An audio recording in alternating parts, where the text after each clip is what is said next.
Seja muito bem-vindos a vocês que estão conosco aí online.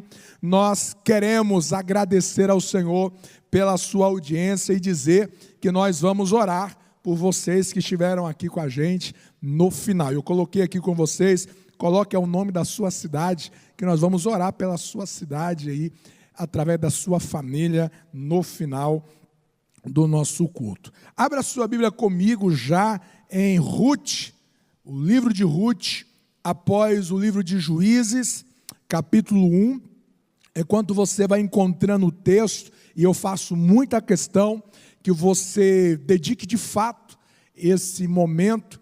Hoje, terça-feira, é o culto de ensino, é o culto da palavra, e é aonde que todas as terças nós debruçamos nas Escrituras, e eu quero que você leve esse tempo com muita dedicação.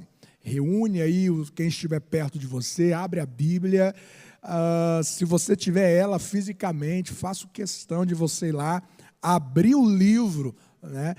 Pegue nessas páginas aí e temos a nossa fé de que esta palavra, ela é palavra de Deus. Ela não contém apenas a palavra de Deus, ela não se torna apenas a palavra de Deus, ela é palavra de Deus, ela é inerrante, ela é toda inspirada pelo Espírito Santo. Deus inspirou essa palavra, ela é a revelação visível de Deus para conosco. Nós cremos nela, estamos dispostos a dar a nossa vida por esta palavra. É nessa fé e nessa certeza que temos dessa plena inspiração, inerrância das Escrituras, que eu quero que você pegue a sua Bíblia e nós vamos ler em Ruth capítulo 1. Enquanto você vai encontrando o texto, nós queremos informar a você que tem nos acompanhado aqui, que essa semana nós iniciamos então aí algumas novidades nas nossas programações, né? Tivemos aí essa primeira etapa dos nossos cultos online, e a partir dessa semana já reinventamos a grade da nossa programação diária, algumas mudanças de quadros novos que serão implantados, temas extraordinários que serão tratados todas as semanas.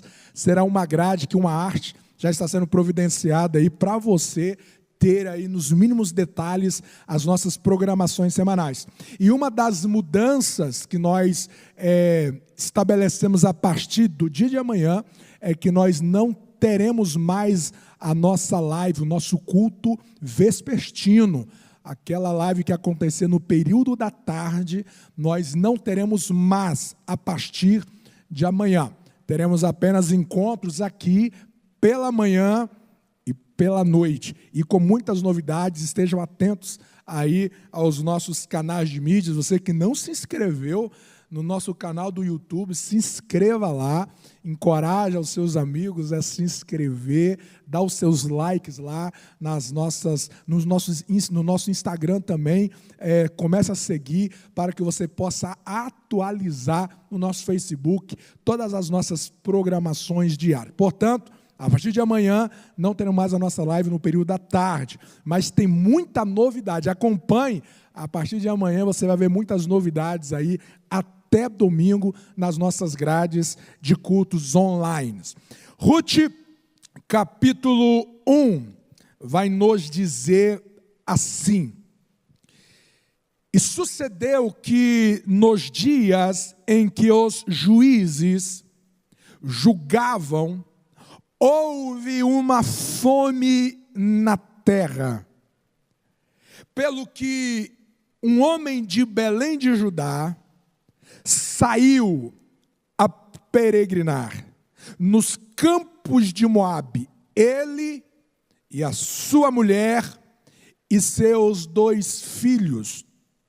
E era o nome deste homem Elimeleque, que quer dizer, Deus é o meu rei.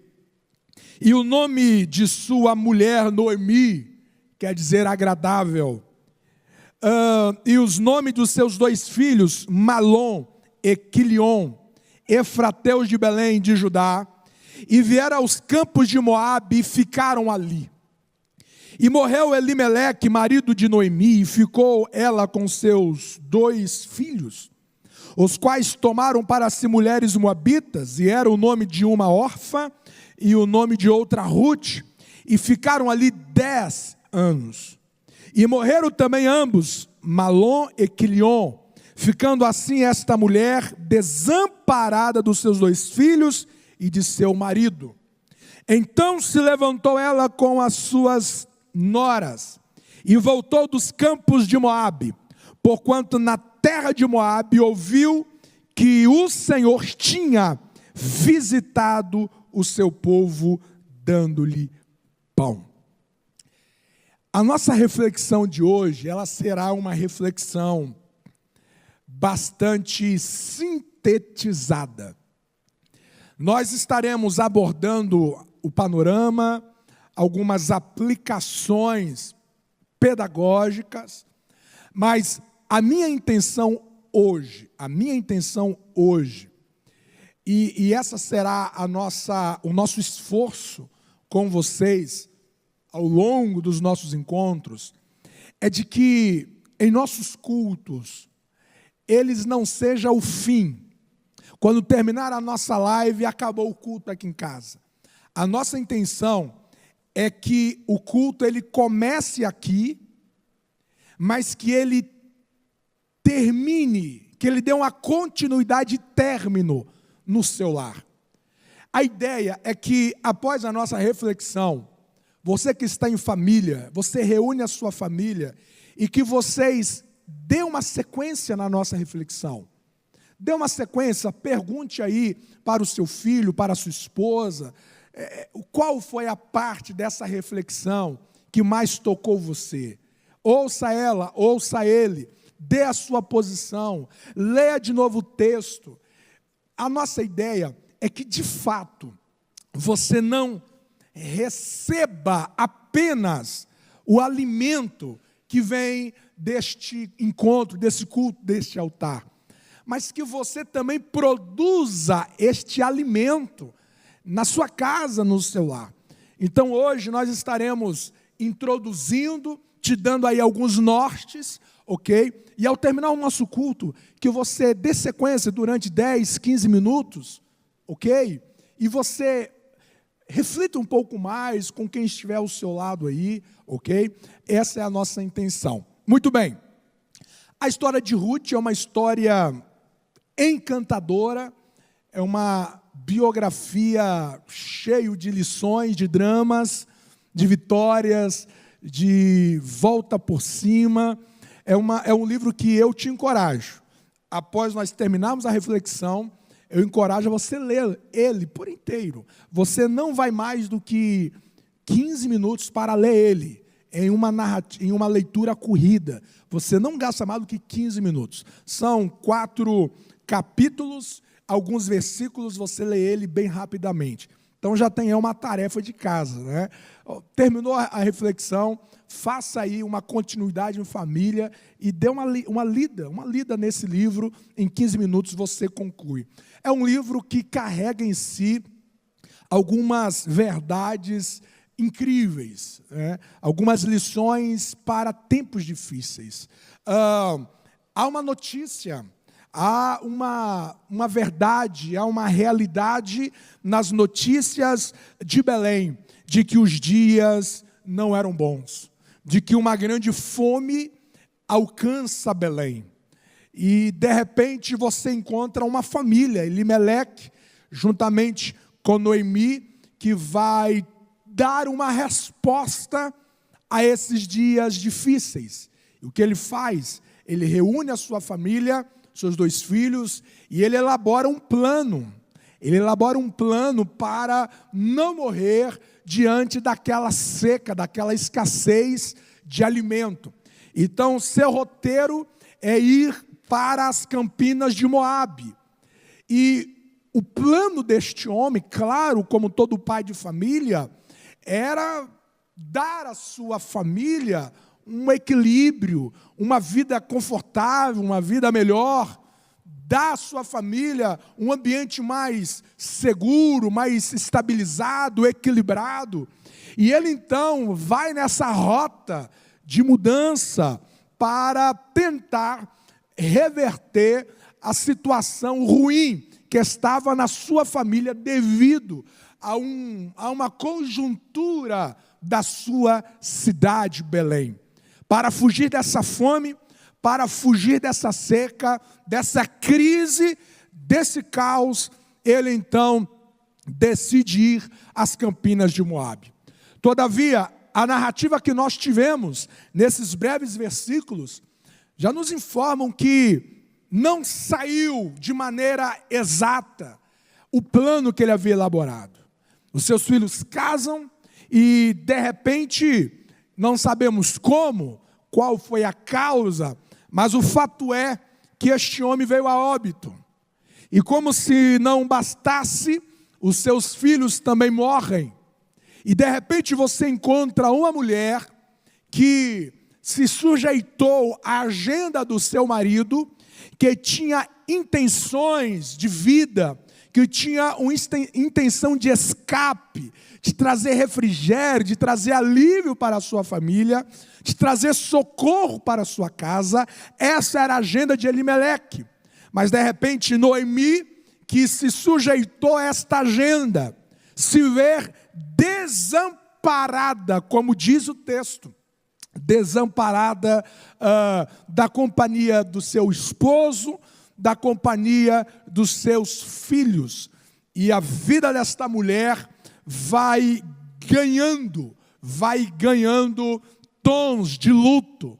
O mundo desta mulher vai ganhando grande dose de lágrimas do seu coração.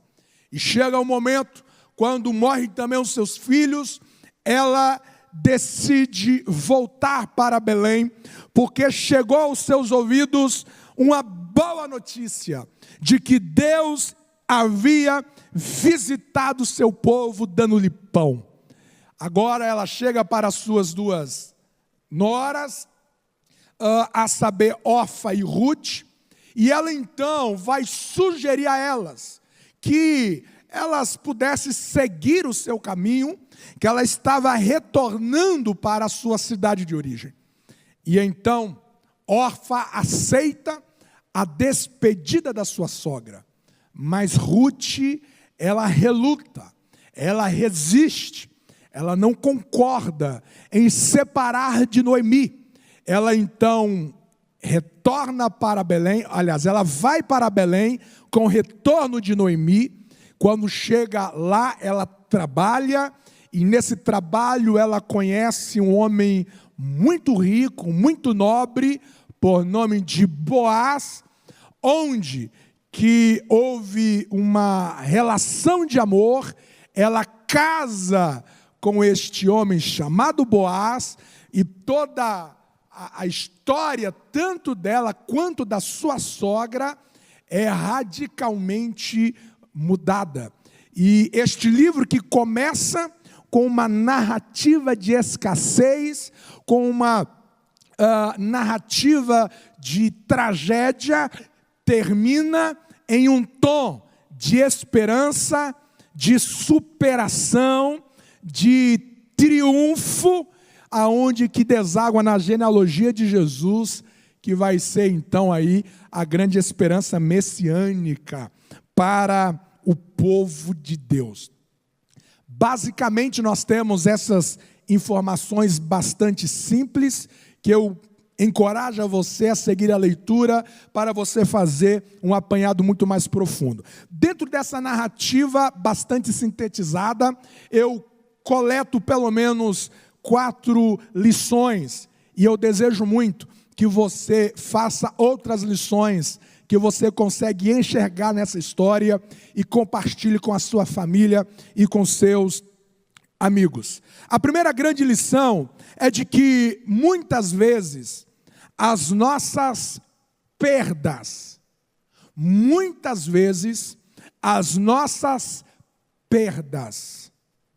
algumas tragédias que sucedem no nosso caminho, na nossa história, não vem para interromper os planos divinos para nós.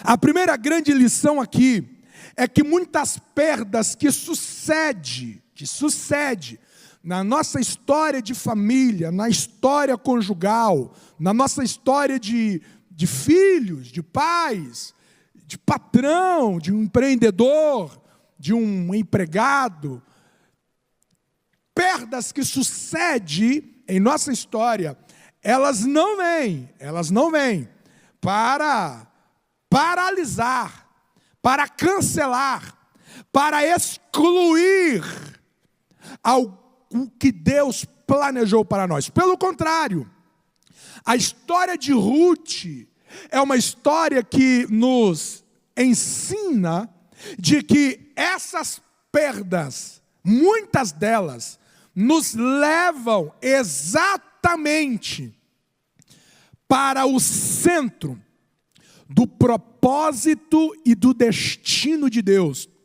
para nós. Uau! Escreva isso. Perdas, tragédias, caos, que muitas vezes sucede na nossa agenda de existência, não vem para interromper os planos de Deus em nossas vidas. Pelo contrário, vem para nos conduzir, para nos levar para o centro do propósito e do destino de Deus para a nossa vida. Se Ruth não tivesse perdido o seu sogro, se Ruth não tivesse perdido o seu esposo, muito provavelmente, se eles prosperam em Moabe, provavelmente Ruth jamais teria entrado em contato com o seu verdadeiro propósito e destino que Deus havia conduzido para ela. Mas a perda do sogro, a perda do esposo é que vai levar a decisão de ir a Moabe, seguindo a sua sogra retornando para Moabe. Então há perdas dessa família, e especialmente a Ruth aqui, que se torna a personagem, a protagonista dessa biografia, desse texto, dessa história. Se ela não perde, ela não teria sido conduzida àquele propósito e àquele destino.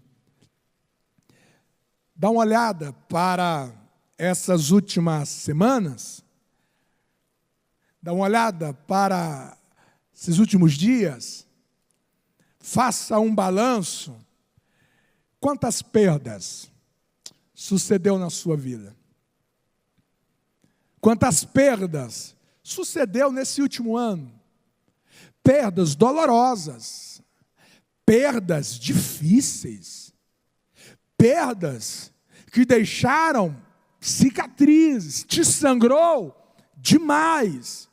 E é possível que uma voz tenha gritado no teu ouvido dizendo: esta perda veio para te paralisar nos projetos de Deus. Essas perdas veio para interromper todo o projeto de vida feliz, de alegria, de santidade de Deus para a sua vida. Essas perdas vieram para obstruir a sua existência. Talvez você tenha ouvido essa voz, mas esta noite Deus vem gritar no seu coração dizendo: existem perdas que elas não vêm para nos retirar, para nos desviar do propósito e do destino. Elas vieram exatamente para nos trazer para o centro desse propósito e desse destino. Você consegue enxergar isso? Você consegue olhar para as suas perdas? Você consegue olhar por aquilo que se esvaiu? Você consegue olhar para aquilo que escoou entre os seus dedos? Você consegue olhar para isso, e agora com o olhar do Espírito, e agora com o olhar segundo Deus, você consegue entender, você consegue compreender de que essas perdas, de fato, te levou exatamente aonde que Deus queria que você estivesse. Um certo autor vai dizer que às vezes Deus permite nós cairmos no poço, para que então nós possamos olhar para cima. Deus sabe chamar a nossa atenção. Você não pode olhar para as suas perdas apenas como perdas. Você precisa olhar segundo olhar um coração que ouve Deus, que discerne segundo os critérios de Deus. Segundo lugar, esse texto nos ensina de que, muito embora mudanças sejam difíceis, mas às vezes são necessárias para a nossa preservação. Eu não sei você, mas eu particularmente, eu detesto mudanças. Mudanças de casa, mudou de cidade, mudou de endereço, vamos reunir essa mudança e vamos mudar. Ei, é nas mudanças que nós descobrimos que ninguém é pobre, né? Porque você já viu aquela, você vai contratar um baú, alguém assim, para fazer o frete, aí você sabe qual é o nosso diálogo, né? Rapaz, vamos, não, cara, pouca coisa, é rapidinho a gente coloca isso. E de repente, esse negócio vai enchendo, o motorista vai lá dentro, fala, pá, mas não acaba mais não, você falou que era pouca coisa. Aí você pensa, mas aonde que estava tudo isso dentro da minha casa? As mudanças vai revelando muitas coisas. As mudanças vai fazendo com que você mexa aonde que você jamais iria mexer, se não fosse por aquela mudança necessária. A mudança de Ruth foi uma mudança geográfica. Às vezes, é necessário mudar geograficamente.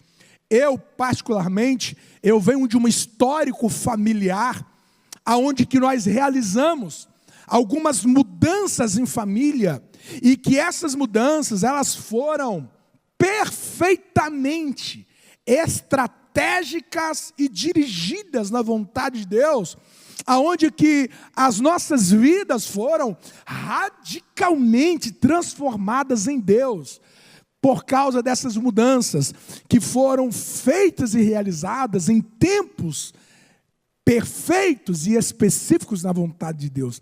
Às vezes as mudanças geográficas sejam necessárias, mas eu gostaria que a gente pudesse pensar aqui nas mudanças pessoais. Nas mudanças pessoais. Nas mudanças do seu coração. Na mudança de como você está tratando a sua esposa. Hein, macho? Maneira com que você está tratando aí seus filhos. Mudanças. Mulher, de como você está cuidando do coração do homem, ajudando-o em seus momentos de fraqueza. Mudanças. Mudanças nas nossas posturas, mudanças nas nossas prioridades de vida. O pastor Leidiel, ele tem sido muito insistente, de maneira muito nobre, em enfatizar essa questão das nossas prioridades. As prioridades daquilo que tem conotação eterna. Mudanças. Mudanças na agenda diária. Em que hora você acorda, em que hora que você dorme, em que hora que você se alimenta. Mudanças. E existem mudanças que elas são difíceis. Mudanças difíceis. Mas que se não forem feitas, você não vai preservar a vida. Se essas mudanças não forem realizadas, não haverá preservação nesse casamento. Se essas alterações não forem acontecidas, não tem chance da sua qualidade de vida com Deus, familiar, melhorar. E essas mudanças mexem. Assim como a mudança de física, de casa para casa, onde você tem de jogar coisa fora. Acontece ou não? Você vai mudar de casa e você vai ver quanta coisa velha que não presta mais, que guarda-roupa, que você, se você tirar as roupas de lá, ele cai, e você fala, não, isso aqui não compensa levar isso mais, não compensa levar isso mais, eu vou comprar um outro. Aí você começa a fazer decisões, as mudanças começam a te levar a tomar decisões, onde que você substitui aquilo que está vencido, que o prazo de validade já está ultrapassado, e você vai substituir o novo. Eu sinto Deus nessa palavra, eu sinto Deus gritando no meu coração, eu sinto essa palavra tremer dentro de mim, e Deus está dizendo, se não houver mudanças, não haverá preservação.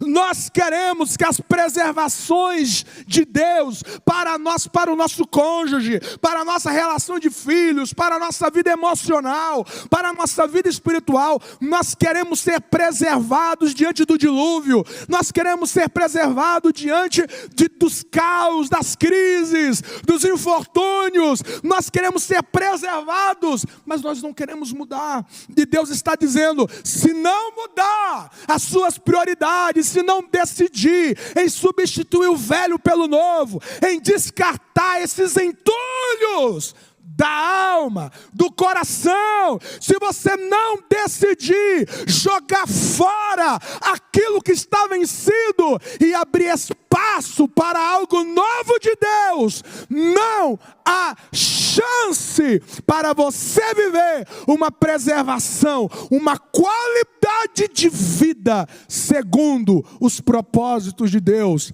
para a sua história. Mudanças são necessárias. Dói. Existe agenda simples, como levantar, dizer não para programas de televisão, dizer não para aquela agenda de amigos, para se reunir com amigos. Você precisa dizer não, você precisa filtrar, você precisa rever o que você leva nessa mudança, porque mudança é este momento, aonde que você substitui, aonde que você elimina o que dá continuidade e o que não dá continuidade. Mudança é esse movimento do coração, aonde que você precisa fazer uma firme decisão, o que eu darei continuidade e o que eu vou descontinuar na minha vida emocional. Até quando que eu vou alimentar esse vitimismo? Até quando que eu vou lamentar as dores do ontem, me vendo como um coitado? Até ontem que eu vou culpar as pessoas por me entristecer? Até onde que eu vou culpar a vida em não ter sido legal comigo, em ter deixado eu viver nesse tempo aonde que um caos mundial acontece? Por que que a vida não deixou eu viver daqui a algumas décadas depois, ou viver tempos passados aonde que eu não teria de enfrentar um caos mundial? Se você não decidir eliminar um padrão de pensamento que contradiz o que o Espírito quer gritar em você e te orientar, um padrão de pensamento a qual quer te dar a razão para o ego, para o eu, para o orgulho, que quer fazer você interpretar a vida e as pessoas a partir das suas carências. Se você e eu não decidirmos fazer essas mudanças radicais de eliminar, de tirar, de remover, glória, de você pegar aquelas caçambas de entulho e dizer, nesse tempo de quarentena, nesse tempo aonde que eu estou vivendo, sabe de uma coisa? Eu vou encher essa caçamba de entulho, é tempo de eu fazer mudanças radicais, lúcidas, para que haja preservação na minha vida, na minha fé, porque se não houver mudanças, sem chance de preservação. Se Noemi não muda, se Ruth não muda, a história dela terminaria. Porque o esposo de Ruth não deixou filhos. Não havia uma linhagem, não havia uma descendência para Ruth. Morreria ali a sua história. Se ela não muda, não haveria essa preservação da sua linhagem. E é dali mesmo que vai vir o Messias. Terceiro lugar, e eu termino para você continuar em casa.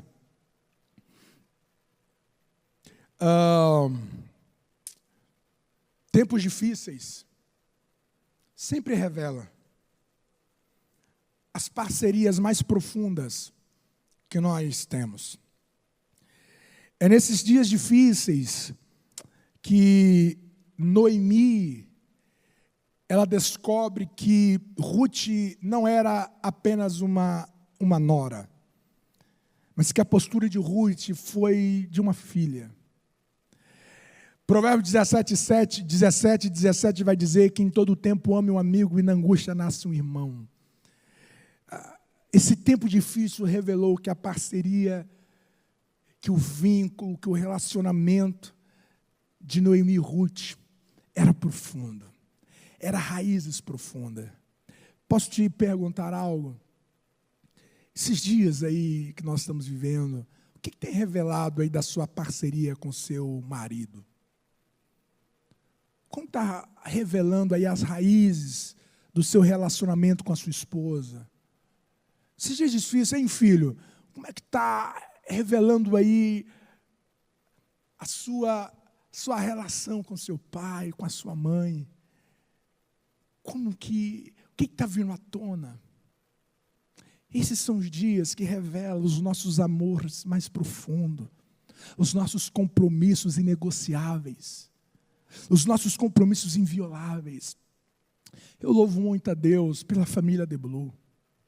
Eu louvo muito a Deus por você, irmão e irmã, que no meio desse tempo, você tem revelado que a sua parceria com a família The Blue vai muito além do que uma rotina religiosa, que você não está no automático, você não é um espectador, que quando você oferta nos nossos cultos, que quando você dizimava nos nossos cultos, isso não era um automático, não, porque nesses dias, aonde que você tem várias razões externas e visíveis para reter, você tem sido fiel nos seus dízimos, você tem sido fiel na sua generosidade, e isso mostra que a sua parceria com esta igreja, com a sua família espiritual, é raízes profundas. Raízes profundas, e nós louvamos a Deus para a sua vida, porque em dias difíceis, de fato, é onde que vem à tona as nossas parcerias mais profundas e saudáveis. Se não acontece o que aconteceu, Noemi não conheceria essa demonstração de compromisso tão poderoso de Ruth para com a sua sogra. Em último lugar, eu termino para nós orarmos. Então não é 3, é 4 verdades, que vai brotando. Para aquele que serve a Deus, o fim sempre é melhor do que o começo. Eu quero que você creia mesmo nessa palavra. Creia mesmo nessa palavra. Para aqueles que servem a Deus, o fim sempre é melhor do que o começo. Talvez você vive dias de muitas frustrações, porque você iniciou esse ano dizendo: uau, esse será o melhor ano da minha vida. Quem disse que não vai ser? Dezembro ainda não chegou. E eu não quero pensar em um fim apenas como seu calendário anual. Mas eu quero que você pense no fim da sua vida. de etapas, de ciclos. A Bíblia vai dizer de que a história de Noemi começa na narrativa bíblica com muitas perdas. A história de Ruth também com perdas. Perdeu o marido, perdeu o sogro, perdeu. Mas o fim da história de Ruth vale a pena ser contada. Você consegue crer nisso, macho? Que o fim da sua história em Deus será muito melhor. Ei, esposa, o fim da sua história vai ser muito melhor do que você pode imaginar. Eu quero que você olhe para esse texto e creia nisso. E creia nisso. O nosso fim será melhor do que o nosso começo. Eu quero que nessa canção você reflita naquilo que nós compartilhamos aqui.